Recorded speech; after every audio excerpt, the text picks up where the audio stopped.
Hello students, welcome back to my channel Learn in Short Time. Today I am here to teach you class 6th 7 history chapter Ashoka the emperor who gave up the war.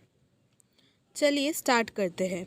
ये मेरे खुद के बनाए हुए notes है जो कि बहुत सिंपल वर्ड्स में हैं और बुक की तरह थोड़ा बहुत हार्ड डिफ़िकल्ट वर्ड नहीं है, तो आप चाहे तो इनको नोट डाउन भी कर सकते हो स्क्रीनशॉट लेकर।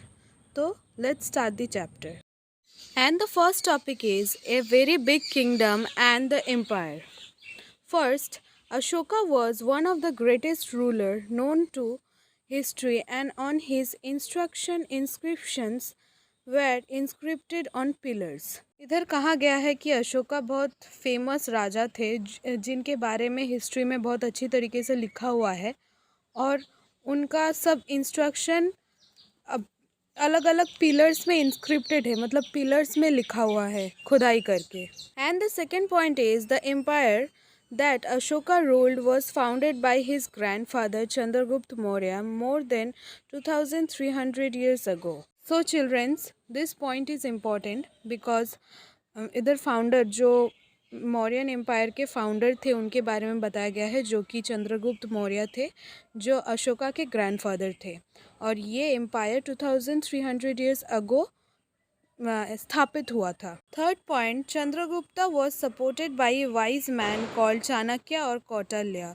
अगर आपको प्रश्न पूछे कि कौन ज़्यादा सपोर्ट किए थे चंद्रगुप्ता को, ये एमसीक्यू में पूछ सकता है, तो आपको चाणक्य और कौटिल्य नाम दिया रहेगा उधर ही, आपको इसमें टिक लगाना पड़ेगा, ये इम्पॉर्टेंट है। And the fourth point is many of Chanakya's ideas were written down in the book called the अर्थशास्त्र।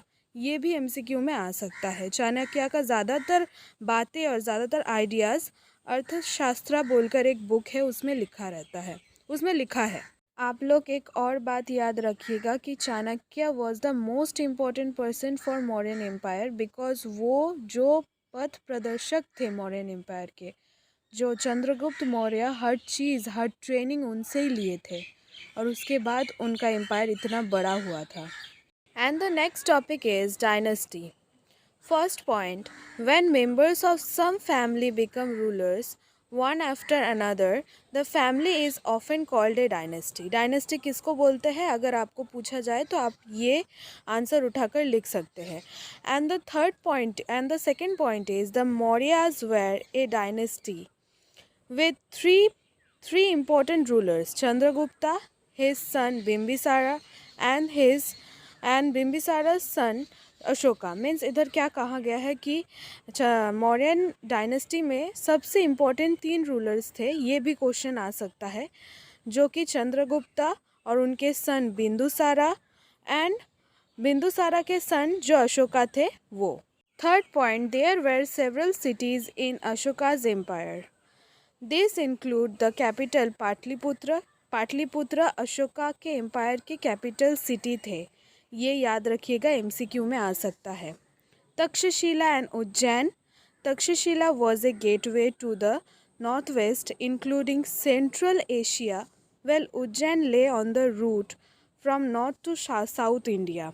Many merchants, officers and craft person probably lived in these cities. ये तक्षशिला, उज्जैन एंड पाटलिपुत्र ये जो थे ट्रेड सेंटर थे, जिधर पे किसी किसी जगह में सी रूट्स थे, किसी किसी जगह में गेटवेज थे, और एक तो था पाटलिपुत्र जो कि सेंट्रल था अशोकन एम्पायर के।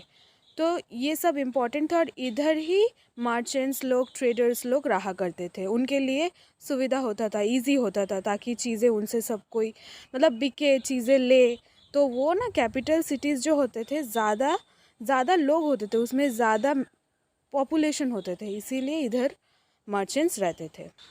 Fourth point, people in different parts of the empire spoke different languages. They probably ate different kinds of food and wore different kinds of clothes as well. And the next topic is, next topic नहीं, ये question है, ये question बहुत important है, आप लोग अच्छे से इसको याद कीजिएगा और ये समझने की भी ज़रूरत है बहुत। How are empires different from kingdoms? Answer, Emperors need more resources than kings because empires are larger than kingdoms and need to be protected by big armies. Sorry, इधर BID लिखा हुआ है, इधर BIG होगा, टाइपिंग मिस्टेक हो गया है, थोड़ा माफ़ कर दीजिएगा। पहले आप लोग समझिए किंगडम और एम्पायर किसको बोलते हैं। एम्पायर का जो किंग होता है उसको सम्राट कहते हैं और किंगडम के किंग को किंग ही कहते हैं, मतलब राजा कहते हैं। एक एम्पायर बनता है किंगडम, बहुत सारा किंगडम लेकर। अब बहुत सारा किंगडम जो लेकर एम्पायर बनता है तो एम्पायर ज़्यादा मतलब बड़ा हुआ तो उनको प्रोटेक्ट करने के लिए ज़्यादा आर्मी रिसोर्सेज चाहिए होंगी और किंगडम के नहीं लगेगा, उतना तो नहीं लगेगा जितना एक एम्पायर का लगेगा। तो आप लोगों को ये समझना होगा और याद भी रखना होगा। And the second point is so also they need a large number of officers who collect taxes. Means एक एम्पायर को संभालने के लिए उतने सारे ही लोग लगेंगे जितना बड़ा empire. Next topic is ruling the empire. The area around Patliputra was under the direct control of the emperor. Officers were appointed to collect taxes from farmers, herders, craftspersons and traders who lived in villages and towns in the area. Means in सब पाटलिपुत्र में जो रहा करते थे तो farmers, herders जो भी रहा करते थे तो उनको टैक्स, उनसे टैक्स कलेक्ट करने के लिए सब अलग अलग ऑफिसर्स अपॉइंट किया गया था एम्पायर के द्वारा, मीन्स राजा के द्वारा या फिर सम्राट के द्वारा। And the second point is officers also punished those who disobey the rulers orders. Officers were given salary also, means वो जो रूलर्स के ऑर्डर्स नहीं मानते थे उनको पनिश किया जाता था और उनको ऑफिसर्स को सैलरी भी मिलती थी। And the third point is royal prince were often send as governor to see local customs and rules were probably followed. Means राजा अपने बेटे और सन्स को भी भेजते थे कि देखो हर जगह में चीज़ ठीक ठाक चल रही है कि नहीं चल रही है। And the fourth point is Mauryas tried to control roads and rivers, which were important for transport, and to collect whatever resources were available as tax and tributes. Means Mauryan ज़्यादातर रोड और रिवर को control करते थे और road और river से जो trader व्यापार करते थे उनसे टैक्स कलेक्ट करते थे।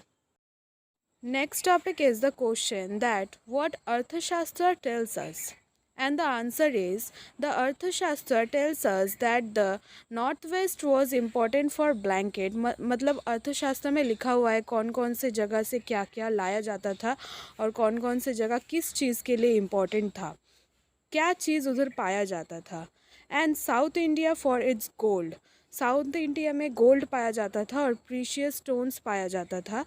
It is possible that these resources were collected as tribute, means ये पॉसिबल हो सकता है कि ये resources as a gift collect किया जाता था। Next question is what is tribute. जो मैंने कहा कि पीपल अपने मतलब लोग अपने से जो देते थे और जितना देते थे उसको ट्रिब्यूट कहा जाता था। फिर भी मैं एक बार रीड कर देती हूँ। Unlike taxes which were collected as and when it was possible from people who gave a variety of things more or less willingly. So next point is 5। पहला पॉइंट, फोर्थ पॉइंट जो था वो पहले page में चला गया है, आप लोग चेक कर लीजिएगा, कंफ्यूज मत होइएगा। ये बीच में क्वेश्चन बहुत इंपॉर्टेंट था इसीलिए मैंने दिया है और बुक में भी ऐसे करके ही है, मैंने थोड़ा क्लियर कर दिया है क्वेश्चन बोलकर, यही डिफरेंस है। The forested regions, people living in these areas were more or less independent but may have been expected to provide elephants, timbers, honey and wax to Mauryan officers। Means ये forest में भी जो लोग रहते थे उनके लिए उतना टैक्स वैक्स नहीं लगाया जाता था पर उनका भी एक्सपेक्टेशन रहता था ऑफिसर्स का कि ये सब दे उन्हें, ये फॉरेस्टेड लोग। Next topic is Ashoka the unique rulers. First, the most famous Mauryan ruler was Ashoka. Second, he was the first ruler who try to take his message to the people through inscription, means ये हर जगह पे लिख लिख कर अपना message लोगों तक पहुंचाते थे, वो पिलर्स पे ही होग और दीवार पे ही होग. And the third point is most of the Ashoka's inscription were in Prakrit language and were written in Brahmi scripts. ये अच्छे से याद रखिएगा, अशोका का ज़्यादातर इंस्क्रिप्शन ब्राह्मी स्क्रिप्ट में पाया जाएगा. स्क्रिप्ट किसको बोलते हैं? जो ताल पत्ता में ऐसे पहले के दिनों में आपने देखा होगा टीवी वीवी पे, उसको कहते हैं स्क्रिप्ट. और ये ज़्यादातर अशोका का इंस्क्रिप्शन ज़्यादातर मिला है ब्राह्मी स्क्रिप्ट पर और प्राकृत लैंग्वेज पर, जो कि तब के समय पे लोकल लैंग्वेज कहलाता था. And the next topic is Ashoka's war in Kalinga. Kalinga युद्ध के बारे में है ये topic. First, Kalinga is the ancient name of coastal Orissa. Coastal Orissa का जो एंशियंट नेम है वो कलिंगा है. Ashoka fought a war to conquer Kalinga. He was so horrified when he saw the violence and bloodshed that he decided not to fight.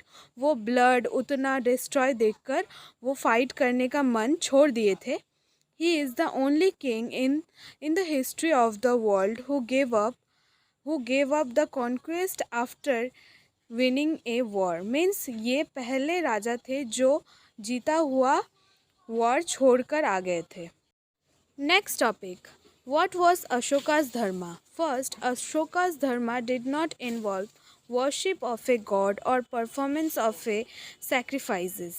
He felt that just as a father tries to teach his children, he had a duty to instruct his subjects. He was also inspired by the teaching of the Buddha.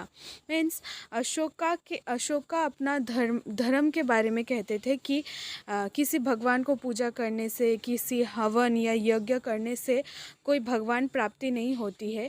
जैसे कि एक पिता अपने बच्चे को सिखाते हैं, वैसे ही अगर सब लोग अपना ड्यूटी अच्छे से करें और सब लोग नीति से अपना जीवन व्यतीत करें तो वो एक अच्छा सब्जेक्ट बन सकता है पूरे दुनिया के लिए. और अशोका इंस्पायर भी थे बुद्धा से, गौतम बुद्धा से, उनका टीचिंग से. Second point, there were a number of problems that troubled him. People in the empire follow different religions and this sometimes lead to conflict. ये different religion follow करते थे उनके empire के लोग, इसीलिए ज़्यादातर मारपीट भी लग जाती थी. Animals were sacrificed and slaves and servants were ill treated. जैसे एनिमल्स को बलि दिया जाता था और स्लेव्स और सर्वेंट्स को अच्छे से ट्रीट नहीं किया जाता था. नंबर 2 पॉइंट के सब पॉइंट है. A, Ashoka felt it was his duty to solve this problem, so he appointed officers known as the dharma mahatma who went from place to place teaching people about dharma. Means Ashoka सोचते थे ये उनका duty है कि ये सब प्रॉब्लम सॉल्व करे, तो वो ऑफिसर्स अपॉइंट करते थे जिनका संस्कृत में नाम था धर्मा महात्मा.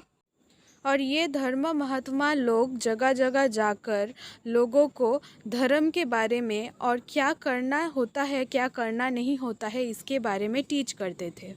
सब point B is, besides, Ashoka got his messages inscripted on rocks and pillars, inscripting his officers to read his message to those who could not read it themselves. Means Ashoka also officers appoint करते थे, किस लिए?